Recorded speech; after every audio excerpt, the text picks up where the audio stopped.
So, te alofa lava, ma aloha soe fua manuia ma le langi mama. Ngā mihi nui ki a koutou, te whānau ko Inspiring Stories, ko Festival for the Future. Tēnā koutou, tēnā koutou, tēnā tātou katoa, and good afternoon. It's just amazing to be part of this weekend. It's really quite a selfish act on my part, because coming here is about feeding my soul. Being amongst all of you and hearing about the visions and the dreams and the aspirations that you have for New Zealand, the sheer talent, the brilliance, and the amazing ideas that I'm seeing and observing are being actualized in the social enterprise space make me really hopeful for the future of our country and the planet. And it re-energizes and kind of reignites the fire in my heart and my belly to continue the work that I do and contribute to the cause. And the thing that I do love about Festival for the Future is how it comes together. I think it's a perfect example of intergenerational leadership and diversity in its fullest sense. So we get engagement of partners from all sectors, community, business, government.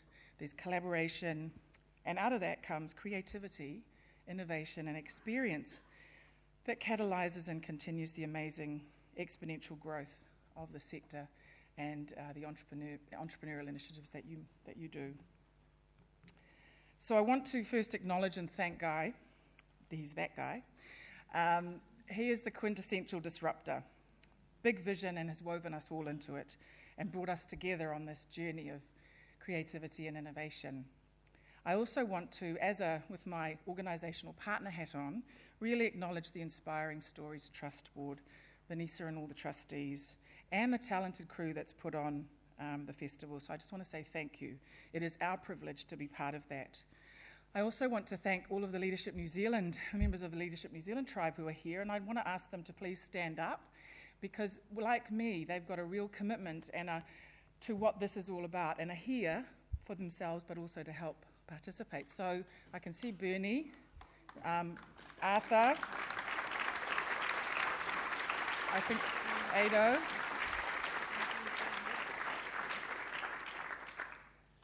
and I think Penny's here too, from Toi Whakaari. She didn't stand up. Oh, you did? Sorry. Oh, sorry. I wasn't looking there. Thank you. So really I wanted to point them out because they've got a real commitment to the intergenerational leadership development in New Zealand. And if any of you want to talk to them about their experience and their stories around leadership, I'm sure they'd be happy to talk with you. What I thought I'd do with the time that I have is share a few ideas and thoughts about the kind of leadership that I believe we need in the 21st century, but in particular, disruptive leadership and intergenerational leadership, and I'll share a bit about what I mean. And what they might mean for us and humanity as we face a very uncertain future, complex, rapidly changing world with ever-increasing wicked problems. So these themes have been a key part of my work over the last 18 months, and today is a great opportunity to share them with you, New Zealand's younger leaders, brightest stars and innovators. In the last 48 hours, somebody gave me a radical disruptive idea the other night that I'd just wander up here and say, what do you want me to talk about? But I figured that might stuff up the timing just a wee bit too much and be a bit too disruptive to the program.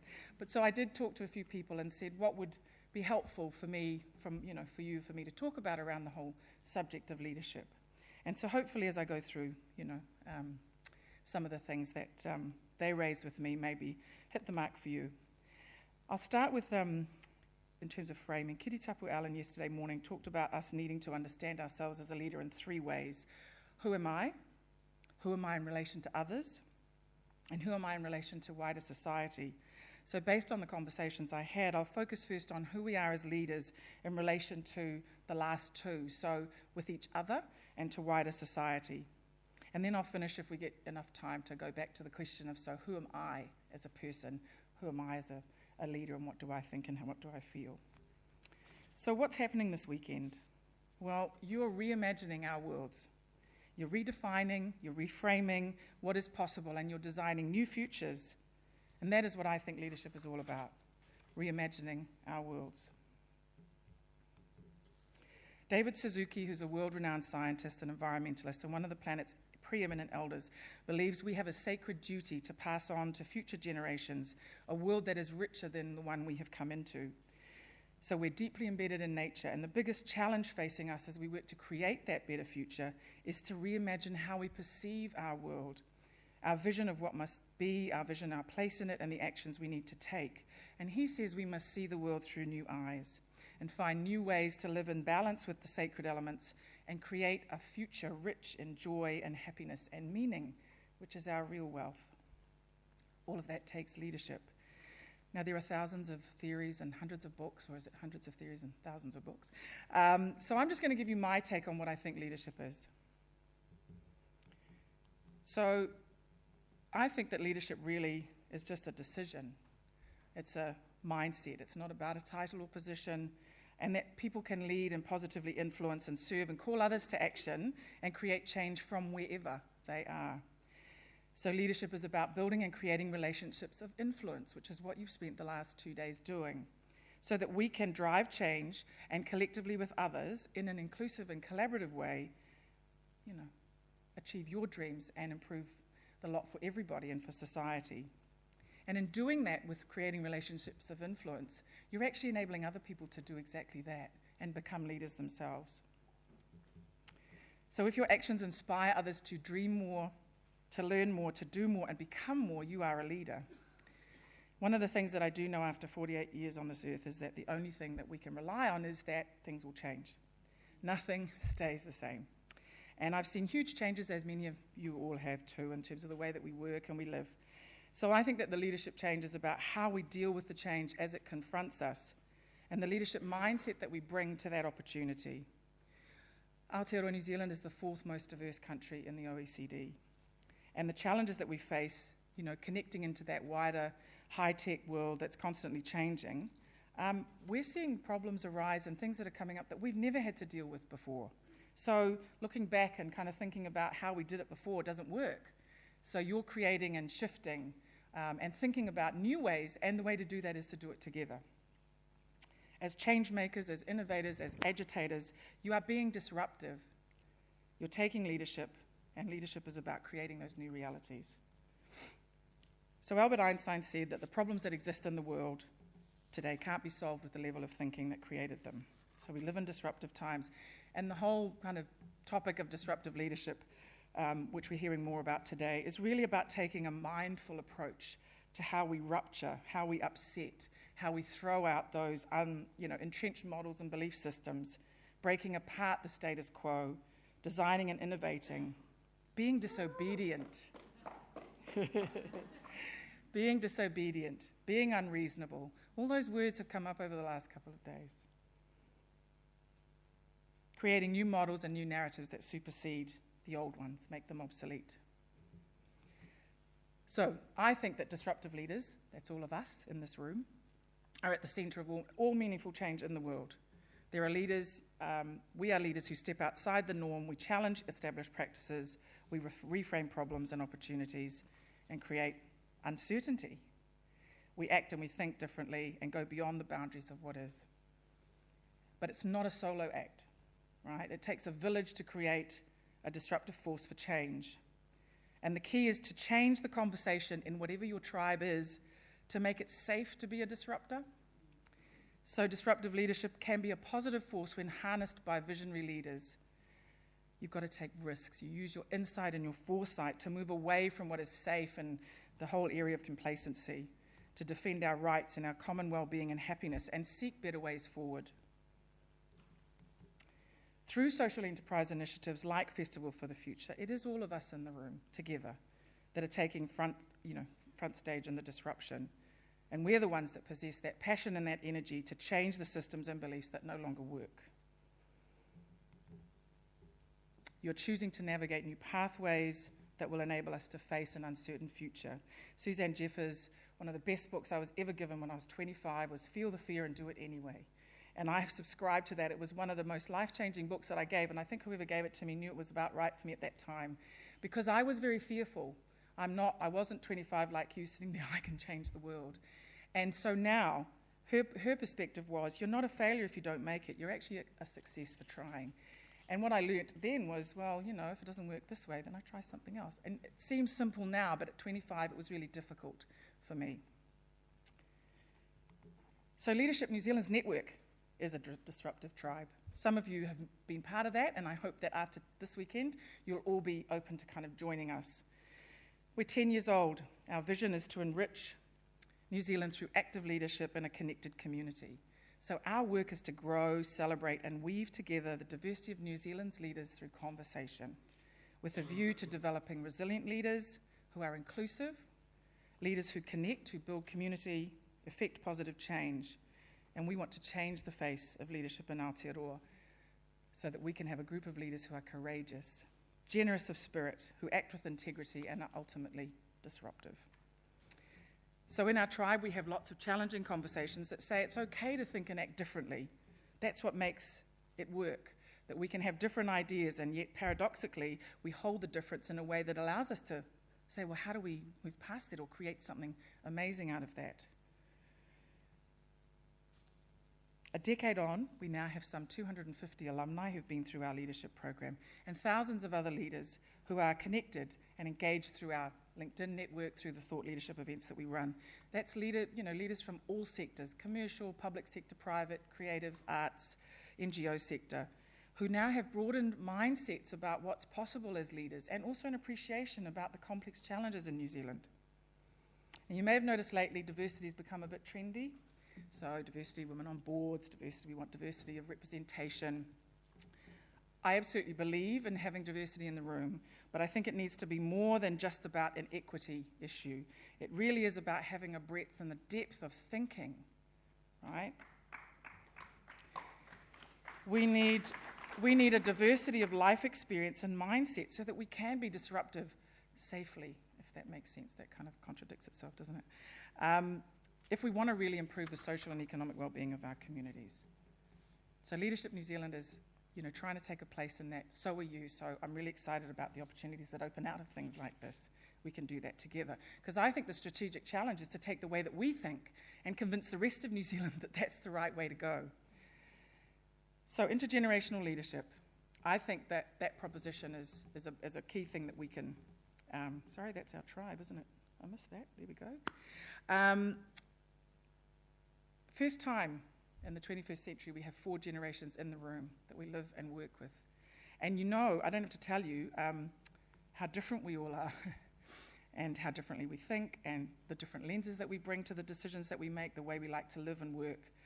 And I think that we need to do a lot more work about how we can do that more effectively together right across the generations. So particularly for me, my passion is about mentoring and championing the next generation of leaders, Gen Ys and millennials, because I can see that while there are a lot of older leaders who really want to support you, they're often, without even knowing, placing barriers in your way. I'm thinking about people who are working particularly within organisations. The system is set up so that you can't be creative, you can't be disruptive, and you kind of have to wait your turn and follow a much more traditional approach to how you become a leader within those organisations.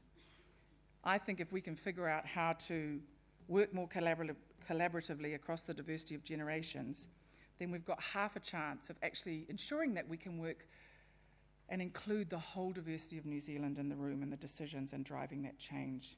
New Zealand, we need to take it past a male-dominated, middle-aged and monocultural society. We have to transform...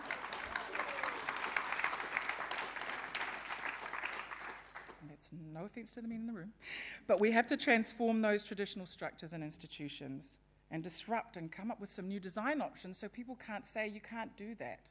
And you're doing it already. And that's why I think social enterprise is a fantastic place, because you're proving that it can be done differently.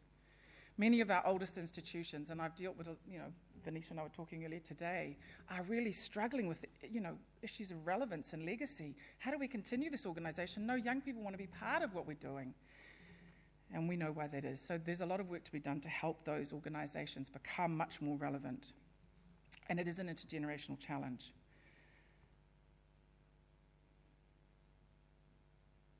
Many of you struggle, I know, through the mentoring that I've do with dealing with older leaders who see things quite differently, who think that you're too young.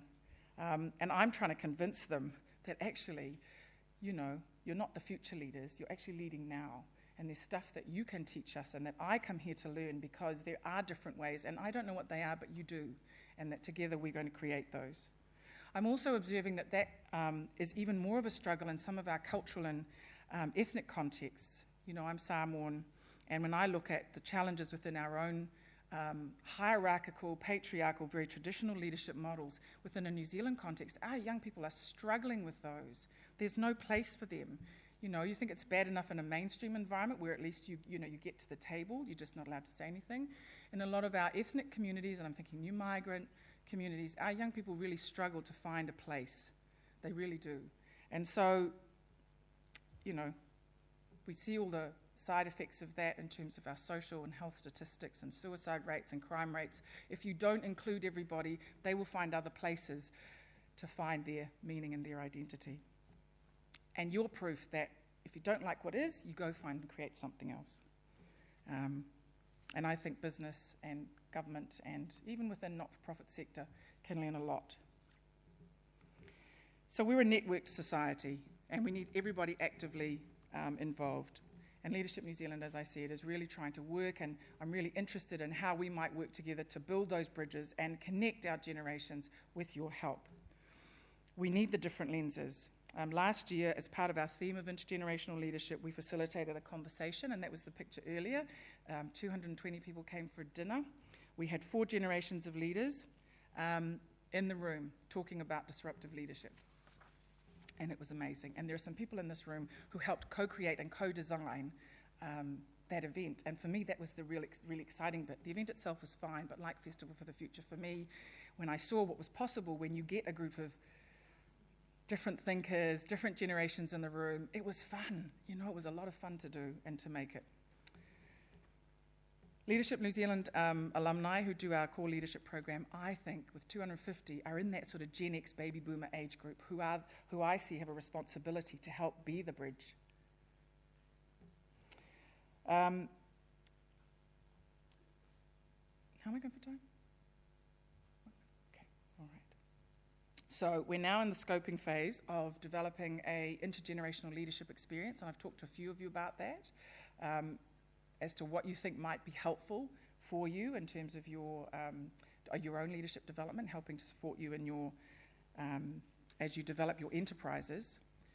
I'm just going to finish off by kind of rounding off. Intergenerational leadership for me really is about moving beyond those traditional hierarchies, connecting us in a meaningful way through discussion and dialogue. And it really is critical if we're going to work together. I'm going to read, where's Guy? I'm going to read Carlo's poem, just to close. Carlo Miller, as some of you will be aware, is a Tongan poet, writer, mother, and she is an amazing poet, and she did the leadership program this year. And at the end of the leadership program, she wrote a poem on behalf of the class to represent the experience that they had on the program. I'm not going to read you the whole poem because it's quite long.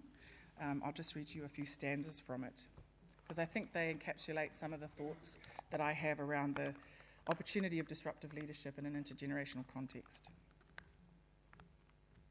So let us navigate today in a spirit of manaakitanga, embracing diversity. Let us be open to disagreement without attachment, knowing that when everyone thinks the same, then no one is thinking. Let us be open to being challenged and see where we are triggered. Let us communicate with people in ways that they can hear. Let us temper what we are good at. Let us know what is me and not them.